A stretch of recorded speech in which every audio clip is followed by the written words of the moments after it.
Welcome back. In this video, we're going to just quickly go over a few helper functionalities for the Fabric tool. We're going to make the Pbpaste tool. Now on Mac, Pbpaste is a tool on that platform or in that ecosystem, and we have to kind of make that tool in Ubuntu or on Linux. And we're also going to add in some other Fabric functionality that is specified or outlined in the GitHub repo. First things first, to make the Pbpaste tool, you have to have on Ubuntu or in Linux in general, you have to have a program called xclip. So you would start out with sudo apt install xclip, and then you can see that I already have it installed, but this is what you would want to install. This is the command that you would want to run to get xclip onto your system. If we go into our bash aliases or the bashrc, if that's what you're using, and we go down to where I have organized in my bash aliases, where I have Fabric related aliases. This is the line that you're going to want to put in to either your bash aliases or your bashrc or zshrc, whatever it is that applies to you. It's this command right here, xclip,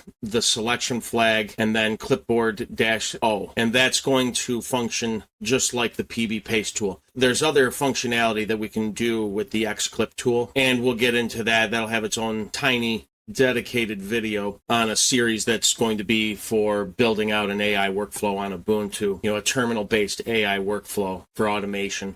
So at any rate, that's the quick crash course on making the Pbpaste tool in Ubuntu. So back at the command line, we can take anything that we want in terms of copying raw text. And now you can copy somewhere else. You could be copying HTML or things like that. You could copy a link and send it to the fabric-u command, although you can directly scrape a link with the fabric-u command. The readability flag, you could Pbpaste a URL, like if we copied that and then we did Pbpaste and pipe that to the fabric readability flag. Got to spell Pbpaste right, and then it'll send it off correctly. So that's a way that we can send, even though the Pbpaste isn't actually sending the content of the page, it's actually just sending the URL that we copied. The readability flag knows what to do with that sort of content. And if you just wanted to, let's say we were on Meisler's page, or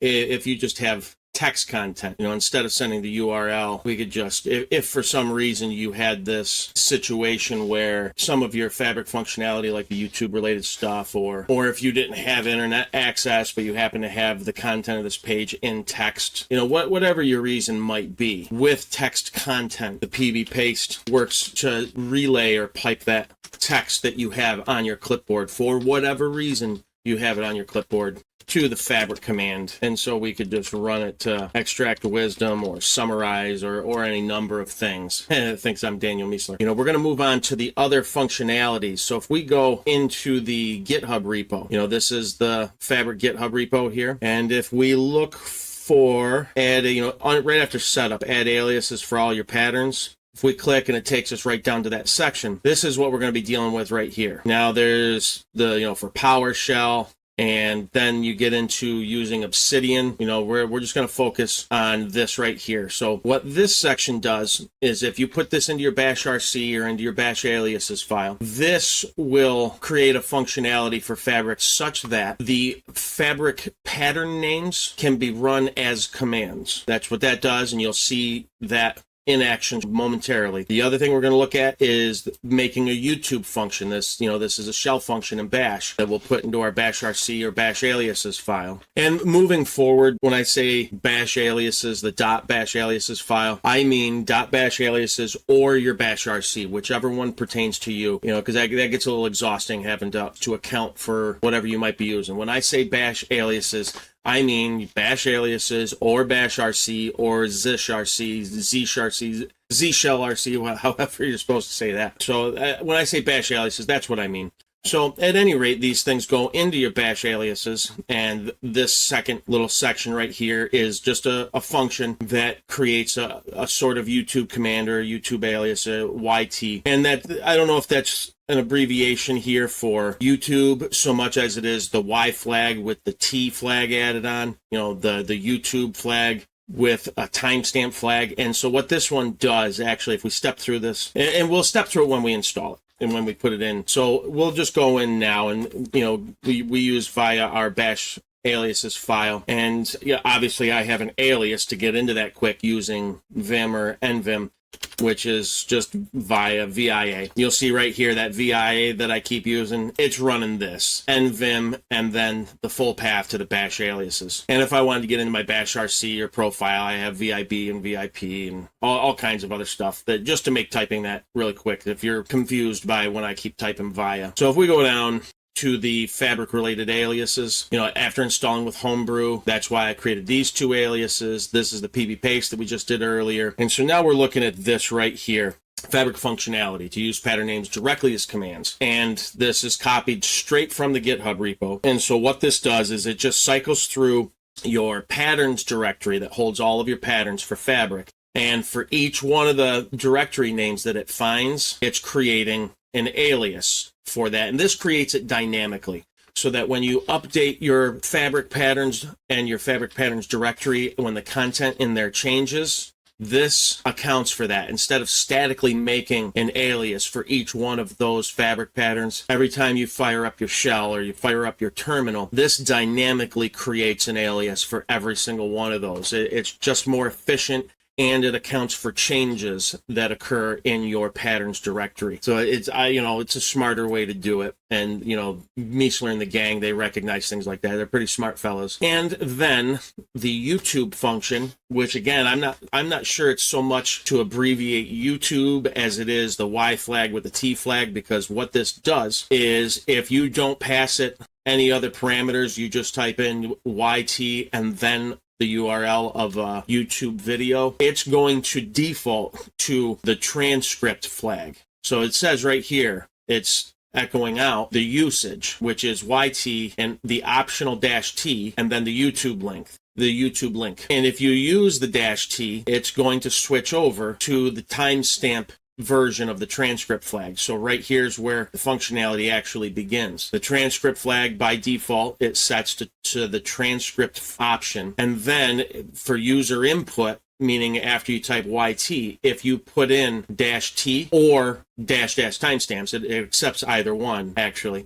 Now that I'm reading through this, then it's going to set where transcript flag, the variable was set to transcript. If you input either one of these, then the transcript flag will be changed to transcript with timestamps. And then down here, after you get out of that if-then statement, setting a quick local variable for the user input. After the first input, it's going to set the next first input to the value held in video link. So it expects to see a YouTube link. And then right here, it builds the command fabric -y video link and then the transcript flag, whether it's transcript or transcript with timestamps. Whichever one you've directed this function to use is held in this variable. And so, without using this YouTube function, it saves you a couple keystrokes, obviously, but it would be the same as if you built and crafted this command yourself. So that's what these two things do. And so if we just want to see them in action real quick so that I can let you go out of this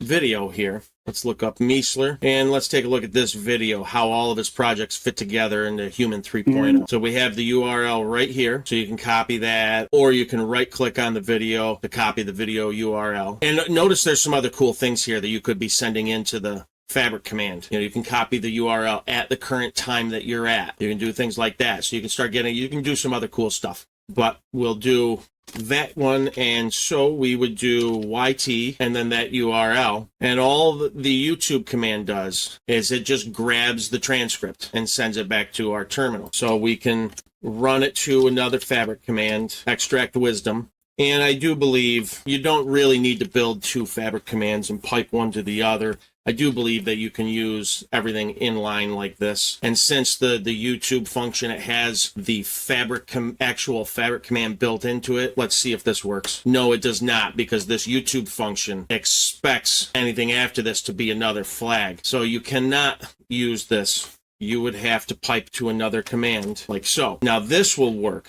The other thing that will work in one go is if you type fabric -y, then that YouTube URL, then you could do transcript with timestamps or just the transcript, which you don't really need to put because the transcript flag is by default what the Y flag is defaulting to. And instead of piping to another Fabric command like so, with this version of the Fabric command pulling the YouTube transcript, I do believe you do not need to pipe to another Fabric command. In the same command, you can craft this all together, I think. We'll find out right now. So that's a little bit of more of a summary than extract wisdom. So that tells me we need to open up the context window. Just, let's just double it. If our default is, if we manually set that to 16,000 like we did earlier, let's just, for this one run, open it up to 32,000 and see if we get the type of extract wisdom response format that we usually expect, because we might have been tapping out our context window at 16,000. And okay, it finally started going. I was about to control C out. So at 32,000, it starts, and we're operating on CPU here, which I try to do on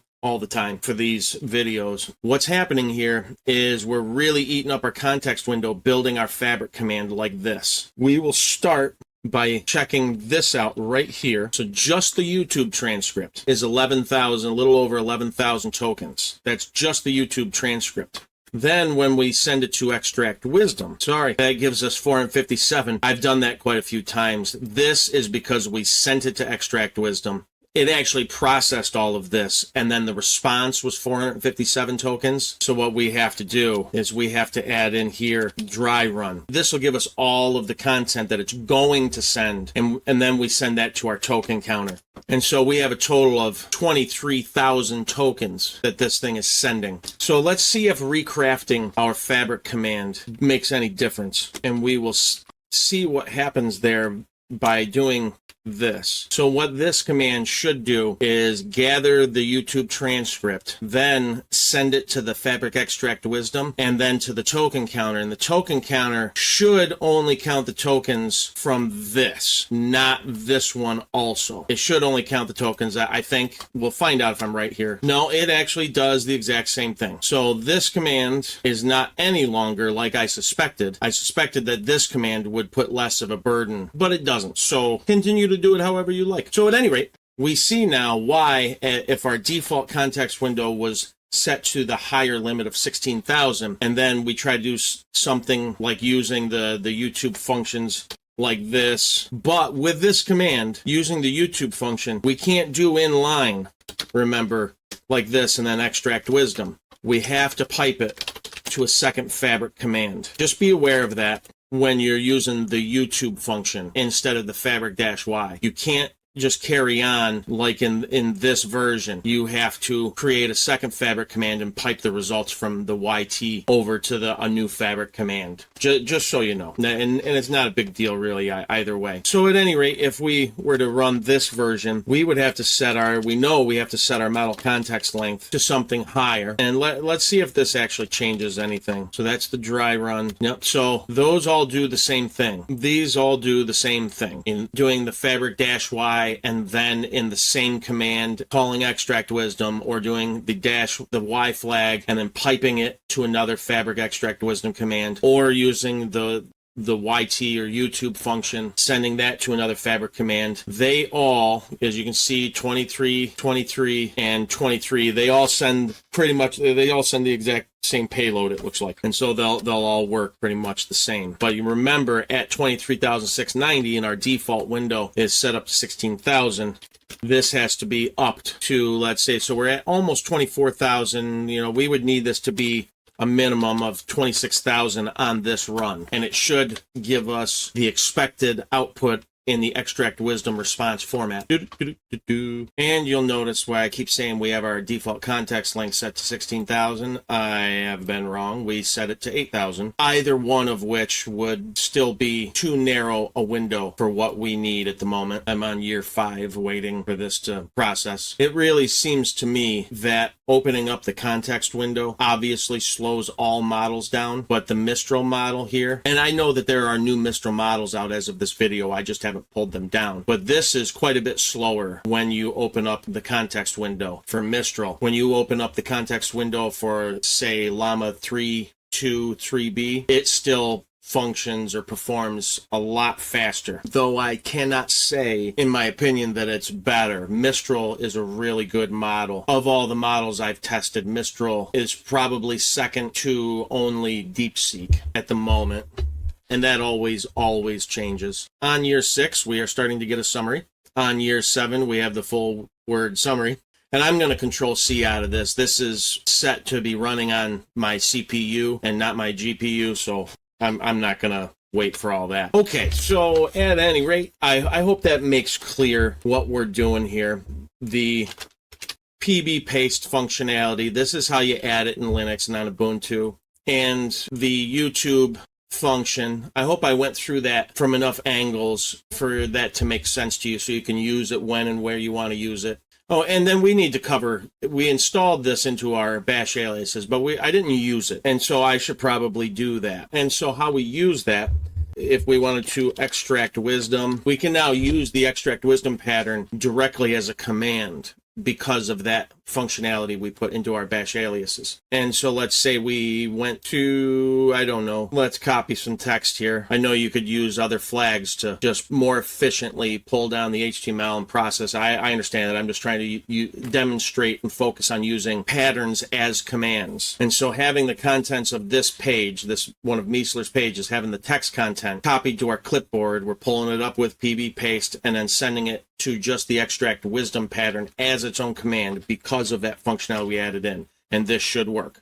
Being well within our context window, you see immediately that we are getting the correct response format from something we expect from extract wisdom. And so it's doing pretty good. You know, we're on Mistral still. I like the Mistral models. I really do kind of like them for their reasoning and what you get from parsing text and content with the Mistral models. I really, personally, I kind of like it a lot.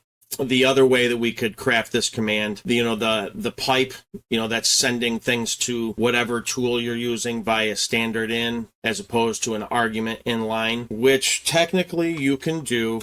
I believe it would be something like, so what's happening here is instead of piping this content to extract wisdom, we're sending it in as an argument to extract wisdom now that we're using extract wisdom as a command, as a pattern command, instead of the fabric command calling up the extract wisdom pattern. And we'll see if this works. When you take something that's normally sent via standard in, piping it, you can run it as an argument. I believe, if you put it in quotes, the $, this is in bash, in your terminal, the $, parentheses, Pbpaste. I think this works. Yep, it works right away. That's sending what you have in Pbpaste as an argument. And you can do this with files, where you normally, let's wait for this to hurry up and finish. See, I really like the Mistral responses. I like them. Okay, let's finish up here. All right, now that that's done, we pull up our old command. Now, this is using Pbpaste inline as an argument instead of piping it as standard in. If you were to run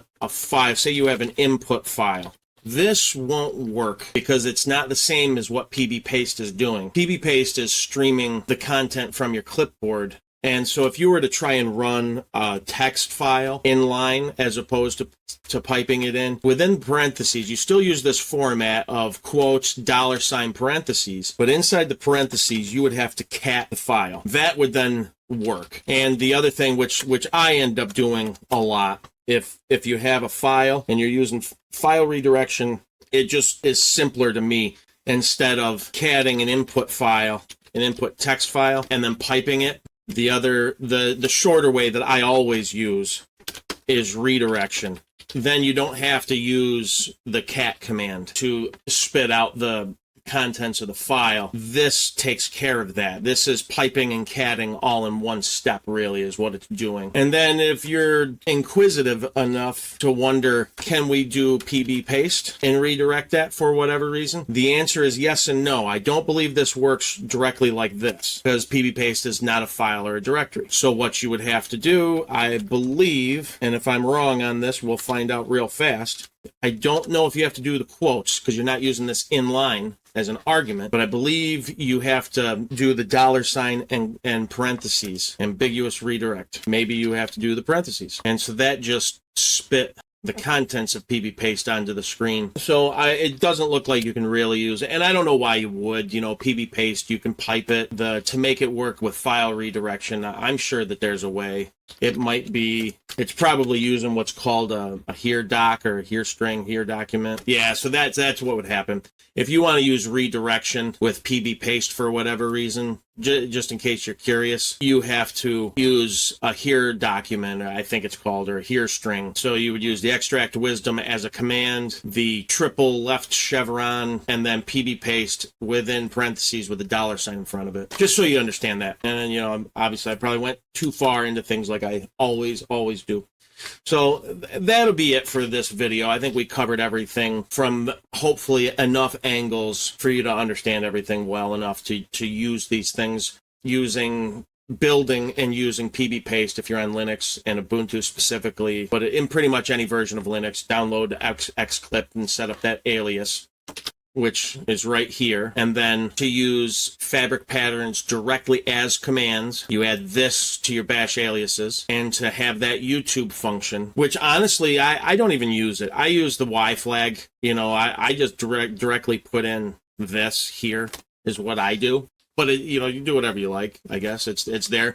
I feel like this might have been a holdover from the Python days of Fabric. I'm not positive about that because of all the things that save time and speed up a workflow that these guys have done for us, you know, Miesler and the gang, this one kind of has the least efficiency boost in my mind, really. You know, using the -y, just adding the dash whatever. You know, I don't know. I suppose this does speed you up if you want the transcript with timestamps, then this way of doing things will speed you up, because then you just type YT space -T and then your URL and then whatever else you're doing, as opposed to having to type out transcript with timestamps. You know, I guess that's true. So at any rate, that's enough of that.